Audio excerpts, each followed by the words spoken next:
दोस्तों नमस्कार। 4PM गुजरात और दस्तक पे आप सबका बहुत बहुत स्वागत है। मैं हूं आपका दोस्त मयूर जाम।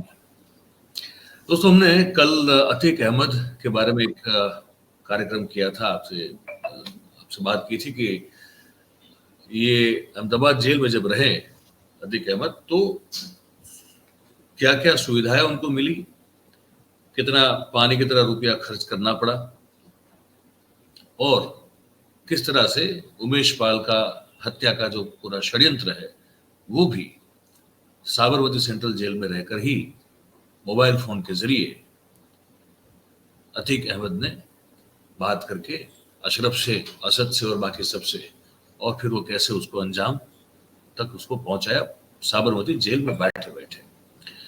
ये हमने रिपोर्ट जब आपको बताई थी तो हमने कल भी कहा था कि ये जो गुजरात फर्स्ट के बहुत ही सीनियर एक क्राइम रिपोर्टर है बंकिम पटेल, उन्हीं की रिपोर्ट है जो हम आप तक पहुंचा रहे हैं, क्योंकि ये स्टोरी उनकी है और उन्होंने अपने जो सूत्र हैं उनसे बातचीत करके ये एक रिपोर्ट लिखी है।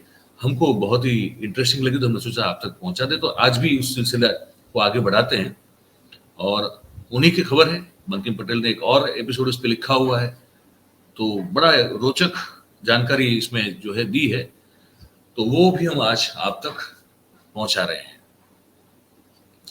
ये रिपोर्ट में बंकिम पटेल लिखते हैं जो बड़ा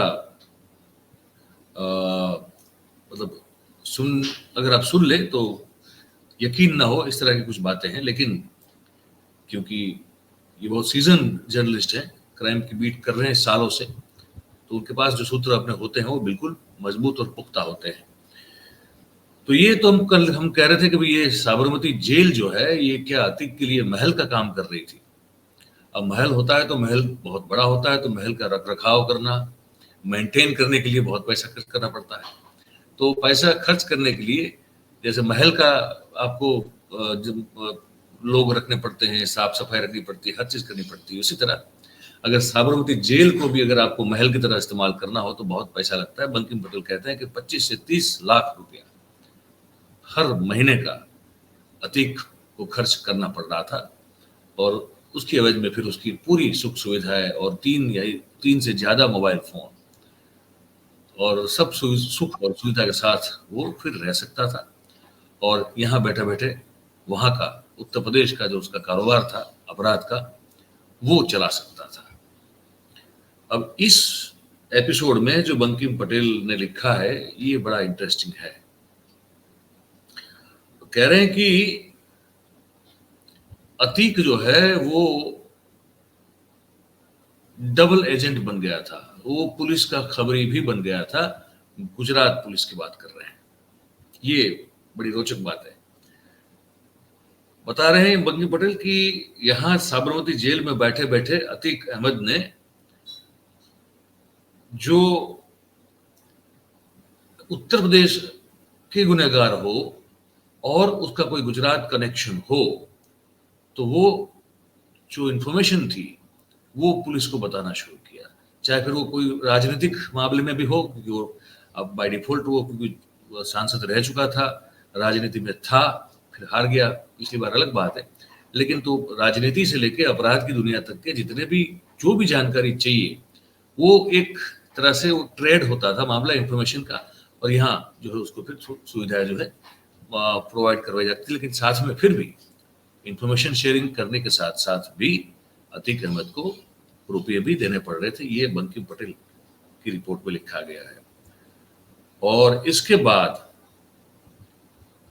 उसने ये सोचा कि उत्तर प्रदेश में तो चलो ठीक है, अपराध का साम्राज्य जो भी उसका बना है वो चल रहा है, लेकिन क्यों ना इसे अब साबरमती सेंट्रल जेल में बैठे बैठे गुजरात में भी शुरू किया जाए। जी बिल्कुल, ये रिपोर्ट में ये बड़ी चौंकाने वाली बात है कि उसने सोच बना ली थी कि अब गुजरात में भी साबरमती जेल में ही बैठकर जो है वो वसूली से लेके फिरौती से लेके हर चीज जो भी वो वहां करता है वो यहाँ भी क्यों ना शुरू किया जाए। अवैध कब्जे करने का जो काम होता है मिलकत पर, प्रॉपर्टीज पर, वो भी क्यों ना शुरू कर दिया जाए। ये सब यहाँ पे वो करना चाहता था और कॉन्ट्रैक्ट किलिंग के मामले में भी वो यहाँ शुरुआत करना चाहता था गुजरात में। ये इस रिपोर्ट में पढ़ते हैं तो ये जानकारी मिलती है।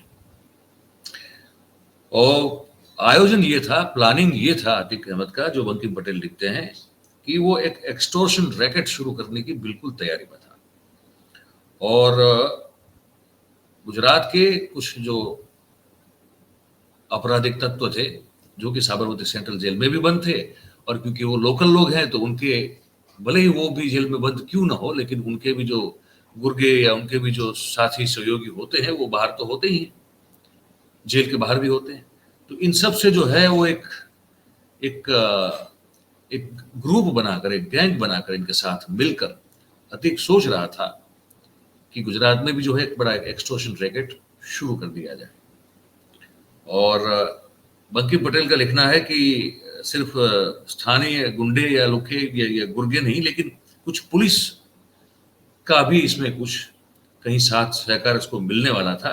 उस तरह का आयोजन वो कर चुका था, कर बैठा था। ये इस रिपोर्ट में बताया जा रहा है, जो बड़ा बड़ा, अगर ये होता तो सोचिए कि गुजरात में और क्या हाल होता फिर। और बंकिम पटेल का कहना है कि ये सब चीजें जो कर पा रहा था, उसके पीछे एक तरह से ये कहा जा सकता है कि जेल तंत्र के जो जो कर्मचारी, जो अफसर होते थे, वही, और उनका करप्शन जो था, वही सबसे ज्यादा जिम्मेदार इसको माना जाता है। और आगे इस रिपोर्ट में लिखा है कि अतीक अहमद जो है, हालांकि आपने देखा है वो बड़ा भारी शरीर वाला आदमी था, लेकिन खाने का बड़ा शौकीन था। तो कहा जाता है कि इनकी सेवा के लिए जेल का जो तंत्र रहता था सदैव तत्पर रहता था, और 24 घंटा अगर कुछ भी कहें तो उसकी सेवा में तत्पर होते थे। अगर उसको आधी रात को भूख भी लगे तो नॉनवेज खाना पसंद करता था अतीक अहमद। तो नॉनवेज से भरा हुआ टिफिन जो है वो जब भी चाहे, जब कह दे, तब वो टिफिन जो है जेल में पहुंच जाता, चाहे वो आधी रात ही क्यों ना हो, लेकिन पहुंच जाता था। और कह रहा है कि रिपोर्ट में बंकिम पटेल कह रहे हैं कि रमजान महीने में, जब भी साल में एक बार रमजान आता है, अभी खत्म हुआ, अभी ईद भी गई, तो रमजान महीना जब होता था तो ये कहा जा रहा है कि पूरी रात जो है वो जिस सेल में रहता था, जिसको अंडा सेल कहते हैं, वहां जलसे चलते थे और दावतें होती थी। और यूपी से अतीक को जब जेल ट्रांसफर की गई, अहमदाबाद में लाया गया जब, तो उसके पीछे भी जो एक बड़ा खास इसका आदमी है, मक्खी, अब यहाँ लिखा है मक्खी, नाम लिखा है इसका, और कुछ और शख्स जो थे वो भी यहाँ पे आ गए थे। तो जेल में अगर कोई करप्ट या भ्रष्ट अफसर हो या कर्मचारी हो, उसको अगर अगर रिश्वत देनी हो या फिर किसी भी प्रकार का आर्थिक रूप से जो है आदान प्रदान करना हो, लेन देन करनी हो, या फिर जेल में टिफिन और मोबाइल फोन लेके आना हो, ये हर चीज जो है ये मक्खी नाम का कोई शख्स है उसके इशारे पे होती थी। और अतीक के इस दबदबे से अहमदाबाद का जो हमारा एक बड़ा एक नोटोरियस इलाका माना जाता है जुहापुरा, तो वहां से जो भाई लोग, दादा लोग जो जेल में बंद थे, वो सब बड़े प्रभावित हुए थे। ये भी इस रिपोर्ट में कहा। और एक जानकारी दी है इसमें आगे कि अहमदाबाद पुलिस और गुजरात पुलिस की एक एजेंसी है, उसके लिए अल्ताफ खान जब्बार खान पठान उर्फ अल्ताफ बासी, वो एक मुखबिर भी था और साथ में वो एक कमाऊ बेटे का भी रोल प्ले कर रहा था। पुलिस के इशारे पे 2021 में अहमदाबाद म्युनिसिपल कॉर्पोरेशन का जब चुनाव हुआ तो ओवैसी की पार्टी AIMIM के झंडे के नीचे वो चुनाव लड़ा, हार गया। विधानसभा 2022 में समाजवादी पार्टी के बैनर के नीचे, झंडे के नीचे टिकट ली और बापूनगर बैठक से जो है अल्ताफ बसी चुनाव लड़ा और बहुत गिने चुने सपोर्टर थे उसके, लेकिन फिर भी वो कांग्रेस का जो वहां से जो उम्मीदवार थे हिम्मत सिंह पटेल, तो उनके खिलाफ वो प्रचार वगैरह सब करता रहा, उनका विरोध करता रहा। अब यही अल्ताफ बासी जो है, उसकी अगर आगे बात करें तो इस रिपोर्ट में कहा गया है कि अब समाजवादी पार्टी के MLA और MP दोनों रह चुका था अतीक अहमद। तो जब वहां उसको टिकट दिलवाने की बात आई, तो ये बसी जो है उसने इनकी जेल में आके इनके पांव दबा के इनसे जो है हाथ जोड़ के विनती करके फिर जो है वो समाजवादी पार्टी की टिकट को पाने में बापूनगर बैठक से वो सफल रहा था। ये भी एक इस रिपोर्ट में बताया गया है। और बात यह है कि इसमें एक खुलासा ये भी है कि अतीक अहमद का जो जो वतन है, नेटिव है, वो प्रयागराज जिला, ठीक है, और अल्ताफ बसी जो है उसका भी मूल वतन जो है वो भी प्रतापगढ़ जिला है, जो कहा जाता है कि बाजू बाजू में, अगल बगल में है। और हमारे यहाँ के जो दो बड़े भाई लोग डॉन साहब जिसको कहते हैं, नजीर वोरा और कालू गर्दन, कहा जाता है कि जेल में तो ये भी इनके बड़े मुरीद हो गए, ये भी इस रिपोर्ट में लिखा गया है। तो ये जो अल्ताफ बासी था वो बिचौलिए का काम बड़ी अच्छी तरह से कर लेता था, ठीक है। तो कह रहे हैं कि ये जो अतीक अहमद जब जेल में था तो उसी समय जब जेल में नजीर वोरा भी थे और कालू गर्दन भी था, ठीक है। तो इन दोनों, ये एक जुआपरा के लोग हैं, अतीक जो है यूपी से ट्रांसफर था, तो अतीक और इन लोगों के बीच की मुलाकात करना, बातचीत करवाना, संपर्क करवाना का काम जो है ये किया गया था ये बासी के द्वारा। और ये जो जुआपुरा के दोनों जो गैंगस्टर हैं वो अतीक से बड़े प्रभावित थे और इनके साथ बैठकर एक एक साजिश रचने की शुरुआत हुई थी कि क्यों ना अब यहाँ साबरमती जेल में बैठकर जो है गुजरात में भी एक एक्सटॉर्शन रैकेट खड़ा किया जाए और वसूली की जाए। ये बड़ी बड़ी इंटरेस्टिंग खबर लिखी है मंकी पटेल ने। तो ये पूरा एक आयोजन कर दिया गया था और उत्तर प्रदेश की तरह ही गुजरात में ये कारोबार जो है उसको फैलाने की बात थी और इसमें पुलिस की भी कहीं ना कहीं मेहरबानी या आशीर्वाद था, ये इस रिपोर्ट में लिखा हुआ है। और अतीक को सिर्फ एक ही स्पष्ट संदेश दिया गया था कि उसे एक पर्टिकुलर धर्म, जाति, विशेष समुदाय जो है उसी को टारगेट करना था बस। और कुछ एफर्ट्स भी किए गए, ये भी इस रिपोर्ट में लिखा गया है कि कुछ गुजरात में कुछ इस तरह के एफर्ट्स जो हैं कोशिश की गई एक्सटॉर्शन की, हालांकि वो बहुत कामयाब नहीं हुई लेकिन कोशिश की गई।